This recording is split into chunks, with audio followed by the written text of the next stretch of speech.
ஏண்டா இந்த விஜய தொட்டோம், இந்த விஜய சுத்தி இருக்கிற மக்கள தொட்டோம் அப்படின்னு நினைக்க வைப்பேன்னு சொல்லி ஒரு வார்த்தை சொல்லியிருக்காரு. சொல்ற மாதிரி இன்னைக்கு செஞ்சு காட்டிட்டாருன்னு சொல்லணும். மக்கள் செய்கையா செஞ்சிருக்காங்க. மக்களை வீடியோவை ஸ்கிப் பண்ணாம பாருங்க.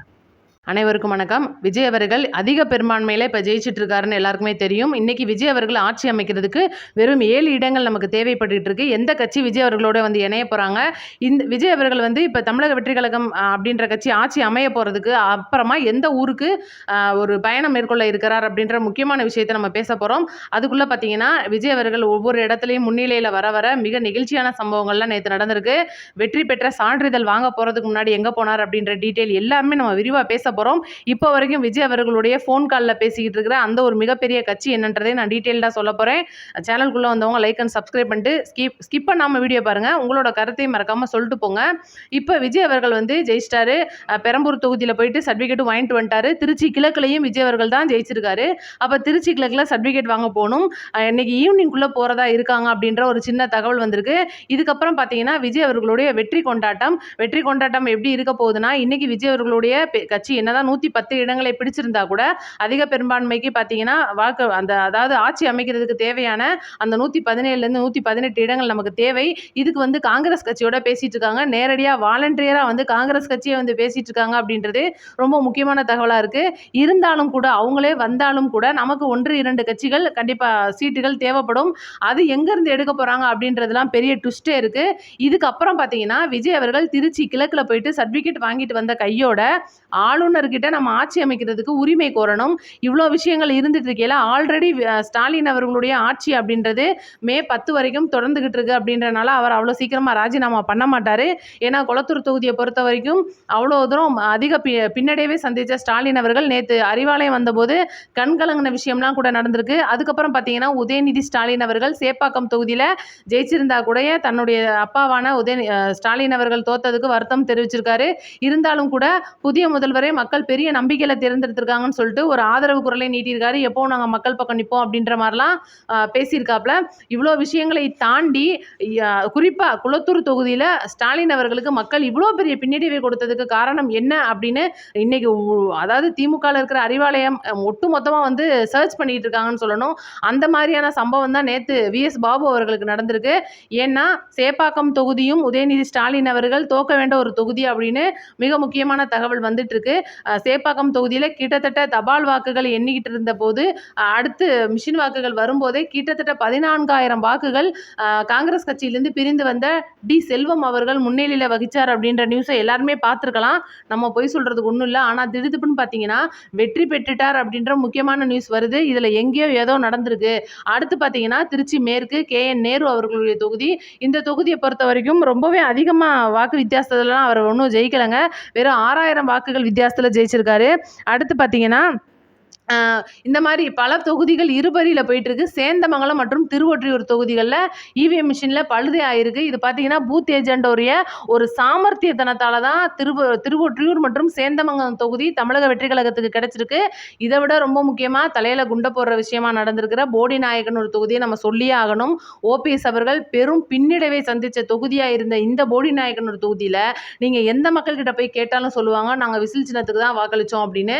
அப்புறம் எப்படிங்க இன்னைக்கு கிட்டத்தட்ட 4,000 ஓட்டுகள் அதிக வித்தியாசத்தில் இன்னைக்கு OPS அவர்கள் ஜெயிச்சார் அப்படின்னு கேட்டிங்கன்னா அங்கே தான் மிஷினில் பழுதாகி ஏதோ வேலைகள்லாம் நடந்திருக்கு அப்படின்னு அங்கேருந்து நமக்கு தகவல் வந்துட்டு இருக்கு.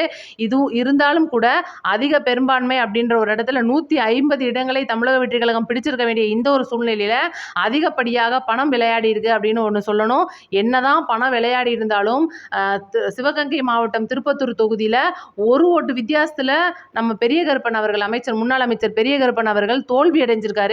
அந்த ஒரு ஓட்டை கூட நான் விட்டு கொடுக்க மாட்டேன்னு அங்க வாதாடி TVKவுக்கு வெற்றியை பெற்று தந்த அந்த ஒரு பூத் ஏஜென்ட் TVK திருப்பத்தூரை சேர்ந்த TVK நிர்வாகிகளுக்கு நம்ம சல்யூட் கொடுத்தே ஆகணும். கடைசி நேரத்தில் பெறப்பட்ட தொகுதி அப்படின்னே சொல்லணும். இப்போ பார்த்தீங்கன்னா இதுதான் நான் சேப்பாக்கம் தொகுதியில் சொல்கிற மாதிரி டி செல்வம் அவர்கள் அங்கே என்ன வேலை நடந்திருக்குன்னா எடப்பாடியில் நடந்த அதே ஒரு நம்ம தலையில் மிளகா அரைச்ச வேலை தான் நடந்திருக்கு அப்படின்ற ஒரு நியூஸ் வந்துட்டு இருக்கு. டி செல்வம் அவர்கள் வேலை போயிட்டாரா இல்லை பூத் ஏஜென்ட்டுகள் வேலை போயிட்டாங்களா அப்படின்ற வேலை தமிழக வெற்றி கழகத்திலேருந்தே அங்கே ஆராய்ச்சி பண்ணிட்டு இருக்காங்க. இவ்வளோ தூரம் முன்னணியில் வந்த சேப்பாக்கம் தொகுதி துறைமுகம் தொகுதி சினோரா அசோக் அவர்களுடைய துறைமுகம் தொகுதியில் எப்படி சேகர் பாபு ஜெயிச்சாரு. இவ்வளவும் இன்னைக்கு மிகப்பெரிய ஒரு சதியாக தான் நடந்திருக்கு. ஏன்னா இது எல்லாமே தமிழக வெற்றி கழகம் முன்னணியில் வரக்கூடிய தொகுதி.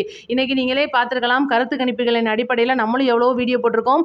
லாஸ்ட்டாக எக்ஸிட் போல் முதற்கொண்டு எல்லா நிறுவனங்களும் இன்னைக்கு திமுகவுக்கு ஆதரவாக தமிழக வெற்றி கழகம்லாம் ஒரு 20 சீட்டு தாங்க வாங்குவோம் அப்படின்னு சொல்லிக்கிட்டு இருக்கிறவங்க மூஞ்சில கரிய பூசுற விதமா ஆக்சிஸ் மை இந்தியா நிறுவனம் மட்டும் இந்தியா டுடேல சேர்ந்து 120 இடங்களை தமிழக வெற்றி கழகம் பிடிச்சிரும் அப்படின்னு சொல்ற அந்த ஒற்றை நியூஸை மட்டும்தான் எல்லாருமே நம்பிக்கிட்டு இருந்தாங்க. ஆனா அவங்க சொல்றது உண்மைதான் அப்படின்ற மாதிரி 120 இடங்களுக்கும் மேற்பட்ட இடங்களை தமிழக வெற்றி கழகம் வாங்கியிருக்கணும். ஏதோ உள்ள புகுந்து விளையாண்டுருக்காங்க அப்படின்றதான் உண்மை. இதை மறுக்கவும் முடியாது. வேற வழி இல்லாம அந்த வெற்றி அப்படின்ற ஒரு பேப்பரை ஈஸியா நம்ம வாங்கிட்டோம் அப்படின்ற மமதையில இன்னைக்கு ஒரு சில திமுக இருக்காங்க. இருந்தாலும் கூட மக்கள் அவங்களுக்கு தக்க பதிலடி கொடுக்கிற விதமா திமுகவுடைய பெருந்தலைகளான துரைமுருகனரா இருக்கட்டும், அன்பில் மகேஷா இருக்கட்டும், ஏகப்பட்ட பேரை இன்னைக்கு மக்கள் வலுவிலக வச்சிருக்காங்க அப்படின்றது முக்கியமான விஷயம். எப்படி கோவையில் செந்தில் பாலாஜி ஜெயிச்சார் அப்படின்றது தான் இன்னைக்கு நம்ம மண்டையில ஓடிக்கிட்டு இருக்கிற மில்லியன் டாலர் கேள்வியா இருக்கு. அதுக்கு முக்கியமான விஷயமா தமிழக வெற்றி கழக வேட்பாளரான செந்தில்குமார் அவர்களுடைய பெயரும் செந்தில் பாலாஜி அவர்களுடைய பெயரும் ரொம்பவே நெருங்கி வரனால இது பார்த்தீங்கன்னா முழுக்க முழுக்க மாற்றி விழுந்த ஓட்டுகளாக தான் கருதப்படுது. என்னதான் அவங்க கோடி கோடியாக பணம்லாம் இறக்கியிருந்தா கூட வாய்ப்பு இல்லைங்க அப்படின்ற இடத்துல தான் இருந்தாங்க. ஏன்னா இன்னைக்கு கரூரில் விட்டுட்டு கரூர் சம்பவத்தை மறைக்கிறதுக்காகவும் மக்கள்கிட்ட இருந்து மறுக்க வைக்கிறதுக்காகவும் தான் மாற்றி இறக்கப்பட்ட கோவையில் தெற்கு தொகுதியில் செந்தில் பாலாஜி அவர்கள் சுயேட்சை வேட்பாளர்கள் பார்த்தீங்கன்னா அங்கே ஒட்டுமொத்தமாக வாக்குகளை பிரிக்கிறதுக்கு 18 பேர் கரூர்லேருந்து இறங்கியிருக்காங்க. ஒட்டுமொத்த அந்த 18 வேட்பாளர்களுக்குமான பூத் ஏஜெண்டுகள் செந்தில் பாலாஜி அவர்களுக்கு வேலை பார்த்துருக்காங்க அப்படின்ற மிகப்பெரிய தகவல் வந்துட்டு இருக்கு. இது எந்த அளவுக்கு இன்னைக்கு தேர்தல் ஆணையம் கருத்தில் எடுத்துக்க போறாங்க, இந்த வெற்றியை என்ன பண்ண போறாங்க, இன்னைக்கு இதுக்கு மேல தமிழக வெற்றி கழகம் என்ன நடவடிக்கை எடுக்க போறாங்க அப்படின்றத நம்ம பொறுத்திருந்து பார்க்கணும்.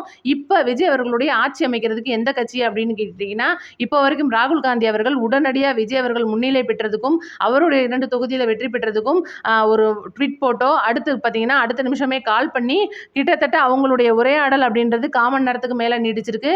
இன்னும் 2 நாளில் சென்னை வராரு அப்படின்ற ஒரு மிகப்பெரிய தகவல் வந்திருக்கு. விஜய் அவர்களுடைய நீலாங்கரை வீட்டில் 2 பேருமான ஒரு மீட்டிங் அரேஞ்ச் பண்ண போறாங்க அப்படின்னு காங்கிரஸ் சைட்லேருந்து அதை உறுதிப்படுத்தியிருக்காங்க. கிறிஸ் சோடாங்க அவர்கள் சொல்லியிருக்காரு. விஜய் அவர்கள் 110 இடங்களை தாண்டின கையோட பிரவீன் சக்கரவர்த்தி அவர்கள் நான் இதைத்தான் ராகுல் காந்தி கிட்ட சொன்னேன், நம்ம டிவிக்கோடைய கூட்டணி வச்சுக்குவோம் அப்படின்னு சொல்லிட்டு மிகப்பெரிய குண்டை தூக்கி போட்டிருக்காரு திமுகக்கு. இவ்வளோ விஷயங்களும் நேற்று நடந்து முடிஞ்சிருக்கு. அடுத்து பார்த்தீங்கன்னா விஜய் அவர்களோட காங்கிரஸ் அவர்கள் கூட்டணி வச்சதுக்கு அப்புறமா இதுக்கப்புறம் அடுத்து தேவைப்படுற தொகுதியை எங்கேருந்து எடுக்க போறாங்க அப்படின்றதுல தான் பெரிய ட்விஸ்ட். இருந்தா கூட திமுக வேட்பாளர்களே சில பேர் கட்சியிலேருந்து பிரிஞ்சு வரதா ஒரு மிகப்பெரிய தகவல் வந்திருக்கு. அது யார் யார் அப்படின்றத அறிவிப்பு வந்த உடனே உங்களுக்கு நான் சொல்லிடுறேன். அடுத்து பார்த்தீங்கன்னா விஜய் அவர்களுடைய வெற்றி கொண்டாட்டம், இதை பற்றி நம்ம சொல்லியே ஆகணும். எல்லாருக்குமே மதுரை பாரபத்தி மாநாட்டில் பேசியிருந்தது எல்லாருக்கும் ஞாபகம் இருக்குன்னு நினைக்கிறேன். விஜய் அவர்களுடைய மிகப்பெரிய மாநாடு விக்கிரவாண்டியில் நடந்திருந்தாலும் கூட மதுரை பாரபத்தி மாநாடு மாதிரி இன்னொரு மாநாடு எந்த கட்சியாலையும் நடத்த முடியாது அப்படின்றது ஒரு வரலாற்று சாதனையாக இருக்கு. அந்த ஒரு மாநாட்டில் வச்சு விஜய் அவர்கள் நம்மளுடைய வெற்றி கொண்டாட்டத்தை இந்த மதுரையில் தான் கொண்டாடுறோம் அப்படின்னு சொல்லிட்டு ஒரு மிகப்பெரிய வாக்கு கொடுத்துருக்காரு. ஆனால் பார்த்தீங்கன்னா இப்போ வரைக்கும் அதிகப்படியாக யோசிச்சுக்கிட்டு இருக்கிற விஷயம் பார்த்தீங்கன்னா திருச்சி சிறுகனூரில் விஜய் அவர்களுடைய ஒரு மாநாடு வெற்றி பேரணியை நடத்தணும்னு சொல்லிட்டு ஒரு முக்கியமான விஷயங்கள் போயிட்டு இருந்தா கூட 2ஆம் கட்ட தலைவர்கள் விஜய் அவர்கள் ஆல்ரெடி மதுரையில் நீங்கள் கொடுத்துருக்கீங்கன்னு சொல்லி அவங்ககிட்ட திருப்பி சொல்லி ஞாபகப்படுத்தி இருக்கிறனால அந்த ஒரு மாநாட்டை மறுபடியும் மதுரைக்கே மாற்றிடுவோம். அந்த ஒரு மாநாடானது மே இறுதிக்குள்ள அல்லது ஏன்னா வேலைகள் நடக்கிறதுக்கு கொஞ்சம் டைம் ஆகும் அப்படின்றனால ஜூன் மாதம் அந்த 15ஆம் தேதிக்குள்ளே வைக்கிறதா இருக்காங்க. இதுக்கும் அதிகாரப்பூர்வமாக அறிவிப்பு வந்தோடனே நான் உங்களுக்கு டீட்டெயில்டாக சொல்லிடுறேன். இதுக்கப்புறம் பார்த்தீங்கன்னா ஆளுநர்கிட்ட போய் ஆட்சி அமைக்கிறதுக்கு உரிமை கோர்ற விஷயம். இது என்ன மாதிரினா எல்லாருக்கும் அரசியல் படித்த எல்லாருக்குமே இந்த விஷயம் தெரியும். 118ஓட பெரும்பான்மையாக நம்ம கெத்தாக இருக்கோம் அப்படின்னா நம்மளே போய் நேரடியாக இந்நேரம் ஆளுநர் கதவை தட்டியிருக்கலாம். ஆனால் அந்த மாதிரி சூழ்நிலை இன்னும் அமையலை அப்படின்ற ஒரு காரணத்தினாலையும் இந்த சித்து விளையாட்டுகளுக்கு மத்தியில் நம்ம இருந்துக்கிட்டு இருக்கோம் அப்படின்றனாலையும் இப்போ நேரடியாக போய் நம்ம ஆளுநர்கிட்ட கேட்க முடியாது. ஏன்னா ஆல்ரெடி ஸ்டாலின் அவர்களுடைய தேதியை பார்த்தீங்கன்னா 10ஆம் தேதி வரையே இருக்குது அப்படின்றனால இனி இவங்க ஸ்டாலின் அவர்கள் ராஜினாமா பண்ணினதுக்கப்புறம் புதிய கட்சியான தமிழக வெற்றி கழகத்துக்கு அழைப்பு விடுக்கணும். அழைப்பு விடுக்கிறதுக்கு பார்த்தீங்கன்னா 118 நம்ம கையில் வச்சுருக்கணும். கையில் வச்சுருக்கும் போது அவரை நம்ம கூப்பிட்டு நம்மளை அழைப்பு கொடுக்கும்போது சட்டசபையில் நம்மளுடைய அந்த ஒரு பெரும்பான்மையை நம்ம நிரூபிச்சாகணும். அப்போ இத்தனை கட்சிகள் நமக்கு ஆதரவு தெரிவிக்கிறாங்க, ஆல்ரெடி நம்ம இத்தனை வச்சுருக்கோம் அப்படின்ற ஒரு தனிப்பெரும்பான்மையோட நம்ம எந்திரிச்சு நிக்கும்போது ஆல்ரெடி அதாவது ஆளுநர் அவர்கள் நம்மளை வந்து விஜய் அவர்களை ஜோசப் விஜய் என்னும் நான் அப்படின்ற ஒரு வார்த்தைக்காக தான் ஒட்டுமொத்த தமிழகமும் வெயிட் பண்ணிட்டு இருக்கு. அந்த ஒரு வார்த்தையை சொல்றதுக்கான நாள் சீக்கிரமா நெருங்கிக்கிட்டு இருக்கு. நல்ல நாள் அப்படின்ற ஒரு இடத்த பார்த்துக்கிட்டு இன்னைக்கு விஜய் தரப்பு சில கட்சிகள்கிட்ட பேசிட்டு இருக்காங்க. இன்னும் கூட ரொம்ப முக்கியமான விஷயமா நிறைய கட்சிகள் வந்து பேசினாங்க. நான் மதியானமே சொன்ன மாதிரி விசிக 2 இடங்கள் முன்னிலையில் இருக்கும்போது கூட பேசிட்டு இருந்தாங்க. ஆனா விஜய் அவர்கள் அந்த பேச்சை அப்படியே துண்டிச்சிட்டார் அப்படின்னு சொல்லணும். இன்னைக்கு தமிழக வெற்றி கழகம் தனிப்பெரும்பான்மையோட வர்ற இடத்த இந்த தீவி சக்தி அப்படின்றது உள்ள புகுந்து கலாச்சிருச்சு அப்படின்னு தான் சொல்லணும். பரவாயில்ல, இது ஒரு பெரிய விஷயம் இல்லை அப்படின்றனால இதை எல்லாருமே கடந்து போயிட்டாங்க. அடுத்தடுத்து பார்த்தீங்கன்னா திரைத்துறையிலிருந்து அடுத்தடுத்து விஜய் அவர்களுக்கு நிறைய வாழ்த்து மடல்கள், அவருடைய தந்தை அவர்கள், குடும்பத்து உறவுகள் மற்றும் அம்மா பார்த்தீங்கன்னா ரொம்ப அளவில் அவங்க கண்ணீர் விடாத குறையா வந்து வாயடைச்சு போய் பேசுனதெல்லாம் நம்ம பார்த்துருப்போம். இந்த தமிழக மக்களின் கனவை என் மகன் வந்து நிறைவேற்றுவான் அப்படின்னு அவங்க அம்மா வந்து ரொம்ப நெகிழ்ச்சியாக சொல்லியிருக்காங்க. இன்னும் ரொம்ப முக்கியமான விஷயமா நான் சொல்லிடுறேன். இப்போ பார்த்தீங்கன்னா போடி நாயக்கன் ஒரு தொகுதியில் 6805 வாக்குகள் போடப்பட்டிருக்கு. யாருக்காக? ஓபிஎஸ் அவர்களுக்காக. இதை வந்து அங்கே இருக்கிற பூத் ஏஜென்ட்டுகள் அதிகப்படியாக மறுபடியும் தேர்தல் ஆணையத்திட்ட போய் சொல்லிக்கிட்டே இருந்தால் கூட அவங்க கண்டுக்கிறல. வெற்றி சீட்டை ஓபிஎஸ் அவர்களுடைய கையில் கொடுத்துட்டாங்க. இது பார்த்தீங்கன்னா ரொம்ப முக்கியமாக இன்னொரு விஷயத்தை சொல்லிடுறேன். கோயம்புத்தூர் மாவட்டம் தெற்கு தொகுதியில் செந்தில் பாலாஜி அவர்கள் வெறும் 1900 வாக்குகள் தான் அதிகமாக பெற்றிருக்கார் அப்படின்றது ஒரு முக்கியமான தகவலாக இருக்குது. ரெண்டாவது பார்த்தீங்கன்னா அடுத்து 2011 நம்மளுடைய ஸ்டாலின் அவர்கள் கொளத்தூர் தொகுதியில் தான் நின்று ஜெயிச்சிட்டு இருக்கிறாப்புல. 3 தாட்டி நின்று ஜெயிச்சிருக்கிறாப்புல. இதுக்கு முன்னாடி பார்த்தீங்கன்னா 3 தடவை அவர் தோல்வியை சந்திச்சிருக்காரு. 1991 மற்றும் அதற்கு முன்னாடி நடந்த தேர்தல்களில் அது முழுக்க 1000 விளக்கு தொகுதியில் நின்று தோத்துருந்துருக்காரு. அப்போ கூட அவர் இவ்வளோ தூரம் வருத்தப்பட்டதில்லைன்னு சொல்லிட்டு அறிவாலயத்திலேருந்து சில நியூஸ்கள் கொடுத்துருக்காங்க. அதுக்கப்புறம் இப்போ தான் விஎஸ் பாபு இவ்வளோ வாக்குகள் அதிகமாக பெற்று முதல்வராக இருக்கும்போது தோத்துட்டார் அப்படின்றனால ரொம்பவே வருத்தத்தில் இருக்காரு, மன வருத்தத்தில் இருக்காரு அப்படின்ற மாதிரி மிகப்பெரிய செய்திகள்லாம் அடுத்தடுத்து அறிவாலயத்திலேருந்து வந்துட்டே இருக்கு. இது போக பார்த்தீங்கன்னா நிறைய சில வேட்பாளர்கள் தமிழக வெற்றி கழகத்துக்கு தாவறதா இருக்காங்க அப்படின்றனால ரொம்பவே மன வருத்தத்தில் இருக்கார் அப்படின்ற ஒரு நியூஸும் வந்துட்டு இருக்கு. இது எந்த அளவுக்கு உண்மை அப்படின்ற அதிகாரப்பூர்வம் வந்ததுக்கு அப்புறமா நான் உங்களுக்கு சொல்றேன். கிட்டத்தட்ட வாக்கு எண்ணிக்கை அப்படின்றது இத்தனை வருஷத்தை காட்டிலும் இத்தனை தேர்தலை காட்டிலும் இந்த 26 சட்டமன்ற தேர்தலில் இவ்வளோ நேரம் நீடிச்சுக்கிட்டு இருக்காங்க அப்படின்றதே பார்த்தீங்கன்னா ஒரு மிகப்பெரிய பின்னப்பட்ட சதி வேலையாக தான் நமக்கு தெரியுது. ஏன்னா மிஷின் வாக்குகள் ஈஸியாக எண்ணி முடிக்கக்கூடிய ஒன்று, இத்தனை லட்சம் வேலையாட்கள் அங்கே வேலை பார்த்துட்டு இருக்காங்க தேர்தல் ஆணையத்திலிருந்து. இதெல்லாம் தாண்டி விஜய் அவர்களுடைய வெற்றி அப்படின்றத அறிவித்த உடனே முதல்வருக்கு கொடுக்குற கான்வாய் அப்படின்ற ஒரு மிகப்பெரிய படை பார்த்தீங்கன்னா இன்னைக்கு விஜய் அவர்களுடைய வீட்டு முன்னாடி நிற்கிது. துணை ராணுவத்தை குமிச்சு வச்சிருக்காங்க. ஒட்டு மொத்தமாக இன்னைக்கு தமிழ்நாடே சல்லடை போட்டு சலிச்ச மாதிரியா இருக்கு.